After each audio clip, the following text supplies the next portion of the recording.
Hello student, according to your last lecture, you will see the concept about your Kohler's law for independent migration of ions according to its mathematical equation, and simultaneously you will see the relationship between conductivity and degree of dissociation of particular concentration of the solution.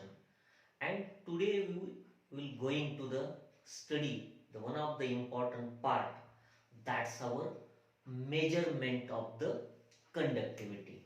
Next one is the measurement of conductivity. Conductivity. Last लेक्चरला तुम्ही बऱ्यापैकी त्याची mathematical terminology समजावून घेतलेली आहे. And today will see the exact phenomena how will you measure our conductivity for particular our electrolyte solution. मग ही conductivity calculate करायची असेल तर त्याच्यासाठी एक कंडक्टिव्हिटी सेल या ॲपॅरेटसचा वापर केला जातो. मग ते ॲपॅरेटस कसं असतं तर साधारणपणे एक ग्लास वेसल असते.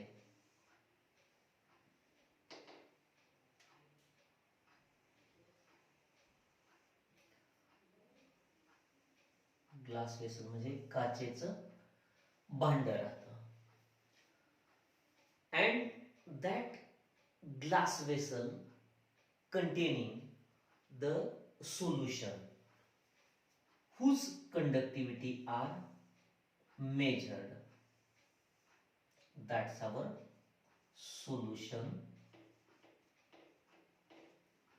and that's our glass vessel. काचेचं भांड राहतं. म्हणजे सोल्युशनची कंडक्टिव्हिटी तुम्हाला काउंट करायची आहे, ते सोल्युशन त्याच्यामध्ये फिल केलेलं असतं. शिवाय त्याच्यामध्ये अजून एक ग्लास ट्यूब असते, which carry the glass tube which are dipped in that glass vessel, which glass vessel containing our solution. And that glass tube, that glass tube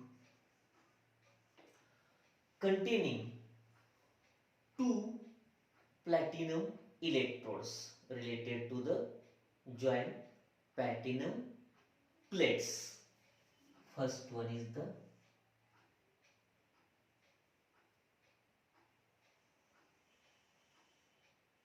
first and our second, which are carry the platinum plates, which are carry the platinum plates, consider as platinum plate, and their connections where supply give to that particularly electrodes related to a platinum plate and which are dipped in the solution whose conductivity you are exactly measured. As my knowledge, you know the mathematical equation for the conductivity of any electrolyte solution, that's our K is equal to 1 upon R into L upon A. Last 2-3 lecture you see that formula where 1 divided by R, where R is the resistance, and where L is the length between two electrodes, and simultaneously that A indicate the cross sectional area of that particular electrode. For any given cell, the ratio of L upon A is fixed quantity, and using that quantity and using the knowledge of the resistant, using that formula, conductivity is calculated related to the K. Similarly, we'll go into the next phenomena of our cell constant,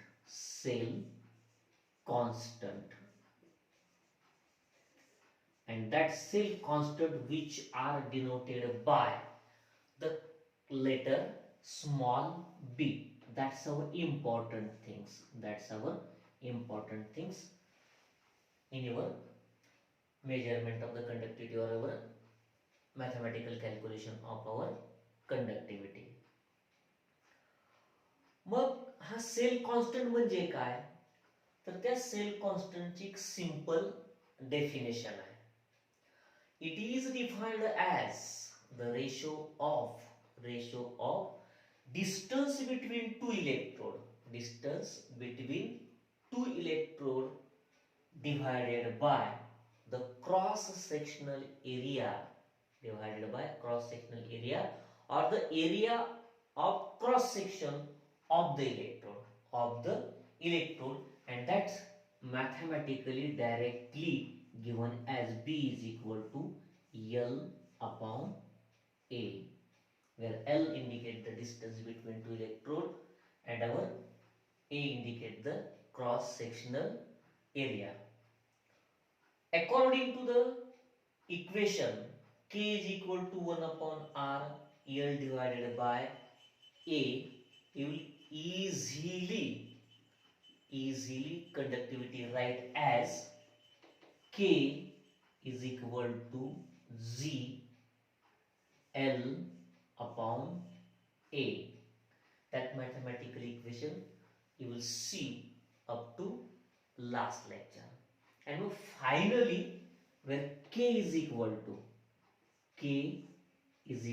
to Z into B, because that cell constant is denoted by L upon A. किंवा हे equation असंही लिहू शकता, you know our Z is equal to 1 upon R. G is equal to 1 upon R, and put that value in that equation, means K is equal to 1 upon R into B, and finally K is equal to B upon R. That mathematical equation which easily calculate our conductivity, where K is equal to B upon R, B for your cell constant and R for your resistance. That is the consideration about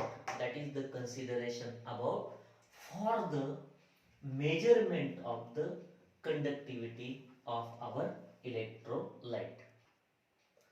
Then you see the next consideration, that's our determination of cell constant. मग जर तुम्हाला sale constant काढायचा असेल तर त्याच्यासाठी conductivity आणि resistance ह्या दोन टर्मिनॉलॉजी माहीत असायला पाहिजेत. साधारणपणे प्रॅक्टिकल अप्रोच मध्ये KCl पोटॅशियम क्लोराइड हे सोल्युशन वापरलं जातं, आणि त्याच्यासाठी जर तुम्ही त्याचं कॉन्सन्ट्रेशन विचार केला तर ते 1 मोलार, 0.1 मोलार, 0.01 मोलार या रेंज मध्ये त्याचं युटिलायझेशन केलं जातं. आणि मग एक्झॅक्टली तुम्ही सेल कॉन्स्टंट कॅल्क्युलेट कसा करणार, तर त्याचा थेरॉटिकल फॉर्म्युला आहे cell constant is equal to K, that's our conductivity, की जे तुम्ही एक सोल्युशन सिलेक्ट केलेलं आहे, दॅट्स आवर KCl इनटू, त्याच्यासाठी त्याला गुणाकार टर्म कुठली वापरली जाते, R, दॅट्स आवर रेजिस्टन्स. आता प्रश्नचिन्ह असं निर्माण होतं की तुम्हाला जर सेल कॉन्स्टंट कॅल्क्युलेट करायचं असेल तर K means your conductivity and R means your resistance, ह्या दोन टर्म माहीत असायला पाहिजेत. पाठीमागच्याच लेक्चरमध्ये आपण मॅथमॅटिकल टर्मिनॉलॉजीमध्ये कंडक्टिव्हिटी दॅट्स अवर के कसा कॅल्क्युलेट करायचा तो तुम्ही बघितलाय, त्याचा त्या केचा वापर करायचा. And remaining one is the R, that R which are resistance, and that resistance are calculated by Wheatstone method, and using that mathematical formula you will easily calculate our cell constant for the given electrolyte solution. That is the consideration about your conductivity, resistance, its measurement, as well as the determination of the cell constant. As my knowledge, for your electrochemistry, the mathematical terminology or our thinking which are mathematically used for them, you have already studied. And you take the next and one of the important article, that's our electrochemical cell. Next one is the electrochemical cell. That's a very important article from that unit and one of the interesting article. आता तुम्ही आतापर्यंत इलेक्ट्रोकेमिस्ट्रीच्या बाबतीत बऱ्याच गोष्टी study केल्यात. आता exactly इलेक्ट्रोकेमिस्ट्रीच्या बेसवरती ज्या reaction घडतील किंवा काही त्याच्यामध्ये ॲपरेटस असतील किंवा डिव्हाइस असतील त्याचा आपल्याला डायरेक्टली स्टडी करायचा आहे. मग एक्झॅक्टली इलेक्ट्रोकेमिकल सेल म्हणजे काय, तर हे एक ॲपरेटस आहे, डिव्हाइस आहे की ज्या ठिकाणी आपण डेफिनेशन केल्याप्रमाणे इलेक्ट्रिकल एनर्जीचं कन्व्हर्जन हे केमिकल एनर्जीमध्ये किंवा केमिकल एनर्जीचं कन्व्हर्जन हे इलेक्ट्रिकल एनर्जीमध्ये कसं होतं किंवा ज्या डिव्हाइसमध्ये ते स्टडी केलं जातं, that device is simply considered as the electrochemical cell. And that electrochemical cell we showing the major two types. First one is the electrolytic cell, electrolytic cell, and second one is the voltaic cell. First one is the electrolytic cell and second one is the voltaic cell, किंवा त्या voltaic सेलला आपण galvanic sale पण म्हणू शकतो. आजच्या लेक्चरमध्ये आपण phenomena study करणार आहे, that's our electrolytic cell. It's first type of your electrochemical cell which is the electrolytic cell. आता प्रथम या डिव्हाइसची डेफिनेशन करता आली पाहिजे किंवा त्याचं प्रिन्सिपल तुम्हाला सांगता आला पाहिजे. Principal cum definition of device. The electrochemical cell म्हणजेच आपण एक प्रकारचं ते डिव्हाइस आहे, ॲपरेटस आहे. The electrochemical cell where our electrical energy is converted into chemical energy. Electrical energy converted into chemical energy, and the non-spontaneous reaction are followed by force of externally source of electricity known as the electrolytic cell. आणि या electrolytic सेलचा study करण्यासाठी आपल्यासाठी एक simple example आहे, that's our electrolysis of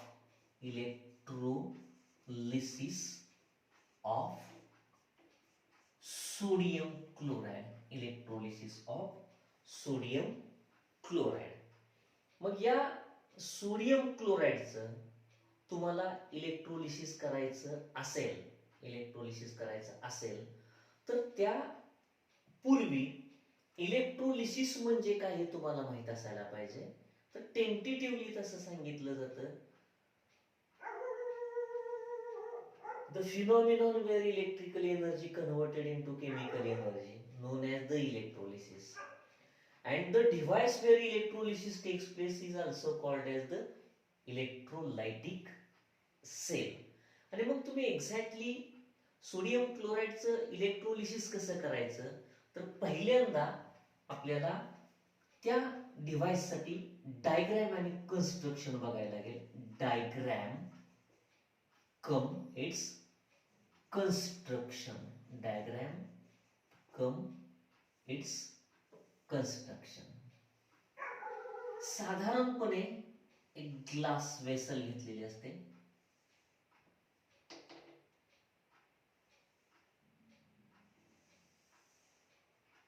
या पद्धतीने ते वेसल राहते.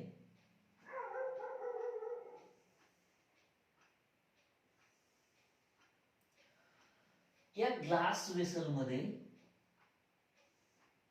सोल्युशन असतं, अर्थात इलेक्ट्रोलाइट सोल्युशन. आज आपण एक्झाम्पल फिक्स केलेलं आहे, दॅट्स अवर सोडियम क्लोराइड. आणि टेंटेटिव्हली हे इंडिकेट करण्यासाठी त्या सोडियम क्लोराइड मधले हे positive ion and negative ion chloride त्याच्यामध्ये उपलब्ध असतील. अर्थात ह्या Na+ ची Cl- ची यातली संख्या करोडो अब्जावधीच्या घरात असणार आहे. आणि या इलेक्ट्रोलाइट सोल्युशन मध्ये तुम्हाला बॅटरीच्या मदतीने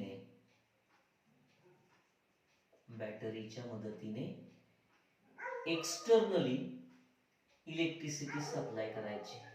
सप्लाय इलेक्ट्रिसिटी एक्सटर्नली. हा तुमचा इलेक्ट्रोड असेल, हा दुसरा इलेक्ट्रोड आहे, where electricity is supplied externally, where one is the anode and second one is the cathode. या बाजूचा that's our anode असेल, या बाजूचा cathode असेल. According to the knowledge of the redox reaction, the electrode where oxidation takes place known as the anode, and the electrode where reduction takes place known as the cathode. म्हणजे साधारणपणे जर anode घेतला तर त्याच्यावरती oxidation घडतं, आणि जर cathode घेतला तर त्याच्यावरती रिडक्शन घडतं.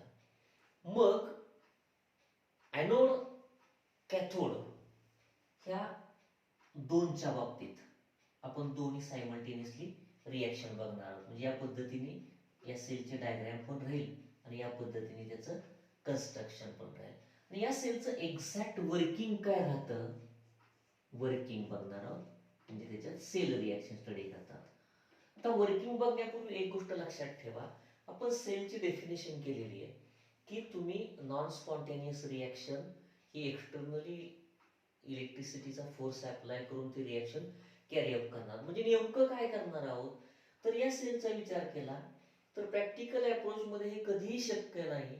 तुम्ही पाण्यामध्ये मीठ टाकलं, ते मिठाचं द्रावण तयार केलं, तुम्हाला सांगितलं की त्या मिठाच्या द्रावणातला Na प्लस आणि Cl बाजूला करा, तर ते सहज शक्य नाही. मग त्याच्यासाठी आपण या इलेक्ट्रोलिसिसचा फिनॉमिना वापरणार आहोत. म्हणजे काय करणार आहोत, तर एक्सटर्नली इलेक्ट्रिसिटी सप्लाय करणार आहोत. तिथं नॉन स्पॉन्टेनियस रिॲक्शनवरती फोर्स करून ती कॅरी करायची आणि इलेक्ट्रिकल एनर्जीचं कन्व्हर्जन केमिकलमध्ये करायचं. म्हणजे नेमकं काय करायचं, तर या सेलमध्ये या Na ला आणि Cl ला पण एकमेकापासून बाजूला करायचं. हा कन्सेप्ट या ठिकाणी एक्झॅक्टली थेरॉटिकली सांगायचं झालं तर तो घडत असतो. मग तो एक्झॅक्ट घडतो कसा, तर त्या सेलचं वर्किंग कसं स्टडी करायचं, तर त्याच्यात पहिल्यांदा बघायचं oxidation at anode. Oxidation at anode म्हणजे नक्की काय घडतं, तर या रिॲक्शन मध्ये ॲनोडवरती ऑक्सिडेशन घडतं. अर्थात ॲनोड हा तुमचा इथं पॉझिटिव्ह राहणार आणि कॅथोड हा निगेटिव्ह राहणार, बरोबर. मग हा जो तुमचा Cl मायनस आहे, that Cl minus which automatically attract to the positive end and that Cl बॅलन्सिंगसाठी आपण मायनस घेणार, ट्वाइस घेणार Cl मायनस.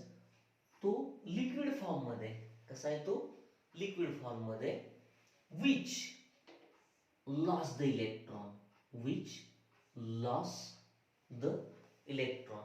मग याला जर इलेक्ट्रॉन लॉस करायचे असतील तर हे काय राहील इथं या ठिकाणी, हा Cl and which loss the electron. मग हा इलेक्ट्रॉन लॉस करणार असेल तर या ठिकाणी या Cl ट्वाइस Cl मायनसचं कन्व्हर्जन कशात होईल, Cl2 मध्ये in your gaseous state and balancing form मध्ये हे तुमचे ट्वाइस इलेक्ट्रॉन बाहेर पडतील. आपल्या दृष्टीने that's our oxidation half cell reaction असं असेल. Similarly next part of the reaction, जसं हे तुमच्या ॲनोडवरती घडलं तसं reduction at cathode, reduction at cathode काय घडेल, तर या ठिकाणचा Cl हा या बाजूला खेचला जाईल. Cl मायनसचं रूपांतर हे Cl मध्ये होईल किंवा ट्वाइस Cl मायनसचं रूपांतर हे Cl2 गॅस मध्ये होईल and which are bubbled or the collect on the surface of that anode or our electrode. Simultaneously that sodium which are attract towards the cathode. मग क्लोरीन इथं collect झाल्यानंतर which lost the electron, that electron come to that direction and that electron and Na plus which are combined together means त्या ठिकाणी reduction घडेल. इलेक्ट्रॉनचं काय घडेल, तुमचं ऍक्सेप्टन्स घडेल. Means our twice Na plus which accept the twice electron which are lost by your chlorine and which are converted into twice Na and that's our reduction half cell reaction. त्या ठिकाणी सेलचं reduction half cell reaction होऊन जाईल.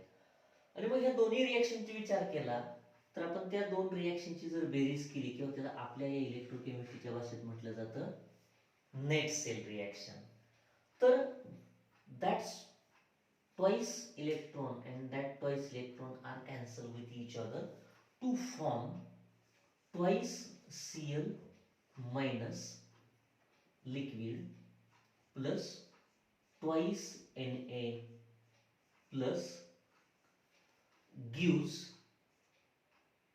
twice Na plus Cl2.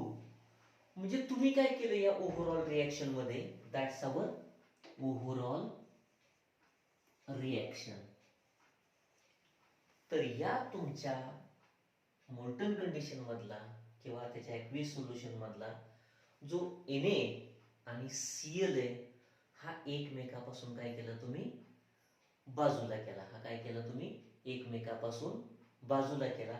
म्हणजेच काय, या external source इलेक्ट्रिसिटीच्या मदतीने इथली नॉन स्पॉन्टेनियस रिएक्शन तुम्ही कॅरी केली आणि या ठिकाणी इलेक्ट्रिकल एनर्जीचं कन्व्हर्जन कशात तुम्ही करून घेतलं, केमिकल एनर्जीमध्ये. किंवा केमिकल एनर्जीमध्ये करणं म्हणजेच हा Na आणि Cl2 हा एकमेकाला केमिकली बाजूला करणं.